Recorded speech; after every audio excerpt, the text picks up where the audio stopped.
नमस्कार। अभिवादन स्वीकार करें आदर्श तिवारी का। 22 अप्रैल को पहलगाम में हुए आतंकवादी हमले के बाद देश भर में एक चर्चा का विषय बहुत ही षड्यंत्र के साथ रच दिया गया। वो है हिंदू मुस्लिम का।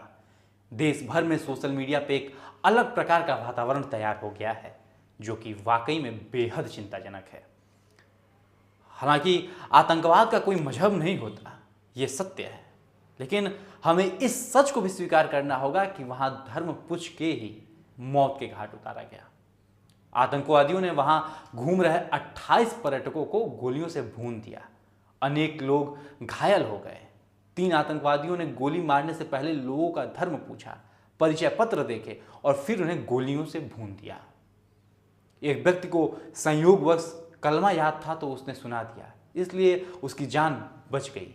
एक ने कहा मैं मुसलमान हूं तो उसकी पैंट उतरवाई गई, फिर उसके बाद उसे गोली मार दी गई। मृतकों के रिश्तेदार यह चीख चीख कर कह रहे हैं कि आतंकवादियों ने पहले धर्म पूछा फिर गोली मारी।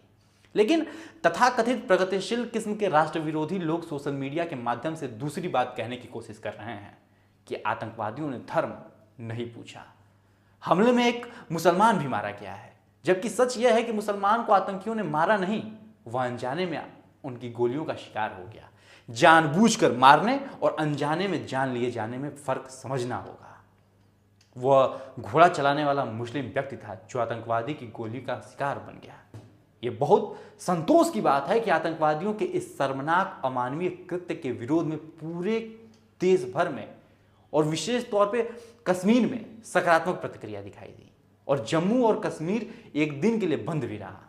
पहली बार श्रीनगर की मस्जिदों के लाउडस्पीकर द्वारा इस आतंकी नरसंहार का खुलकर विरोध किया गया। श्रीनगर के मुसलमानों ने 2 टूक कहा कि इस्लाम इस तरह की हरकतों की इजाज़त नहीं देता। यह बात समझ में नहीं आती कि आखिर ये कौन सी प्रगतिशीलता है कि आप जो सामने सच दिख रहा है उसकी ही अनदेखी करते हैं। सच बोलने में आखिर दिक्कत क्या है कि आतंकवादियों ने हिंदुओं को मारा और चुन चुन कर मारा। किसी की पैंट खोल कर देखी गई, किसी से कलमा पढ़वाया गया। आतंकवादियों को गोलियों से बच गए लोग क्या झूठ बोलेंगे कि उनके परिजनों को इसलिए मारा गया कि वे मुस्लिम नहीं थे? एक आतंकवादी गोली मारते हुए दूसरे साथी से कह रहा था कि यह मुसलमान नहीं है, इसे गोली मार दो। हमें इस सत्य को स्वीकार करना चाहिए कि हिंदुओं को टारगेट किया गया था। एक महिला के पति को गोली मारी गई तो उसकी पत्नी ने कहा कि मुझे भी गोली मार दो, तो आतंकवादी ने कहा कि हम तुम्हें गोली नहीं मारेंगे, हम तुम्हें इसलिए छोड़ रहे हैं कि तुम जाकर मोदी को बताओ, मोदी ने तुम लोगों का हौसला बढ़ाया है। और इन सब के बाद दुख होता है जब कांग्रेस सांसद प्रियंका गांधी के पति रॉबर्ट वाड्रा ने बयान दिया कि आतंकवादी हमला इस देश में मुसलमान की उपेक्षा के कारण हुआ है। देश में मुसलमानों की हालत ठीक नहीं है। अफसोस कि देश में एक बड़ा वर्ग नकारात्मक सोच से भरा हुआ है। बेशक हमें सद्भावना से भरे समाज की रचना करनी है, हमें उसकी परिकल्पना को तैयार करना है। हिंदू मुस्लिम नहीं करना है, सब आपस में मिलजुल कर रह रहे हैं। लेकिन जो मुर्शिदाबाद में हुआ, जो पहलगाम में हुआ, जो संभल में हुआ, उसकी खुलकर निंदा तो करनी चाहिए।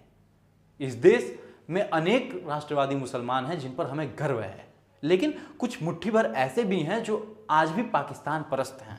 सच को स्वीकार करने से हमें सांप्रदायिक नहीं हो जाएंगे। जो सच है उसे बताना चाहिए।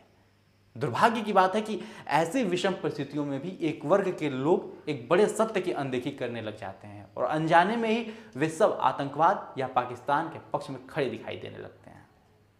पता नहीं इस देश में कब राष्ट्रवाद जागृत होगा, कब हर नागरिक में देश के प्रति प्रेम की भावना कूट कूट कर भरी होगी।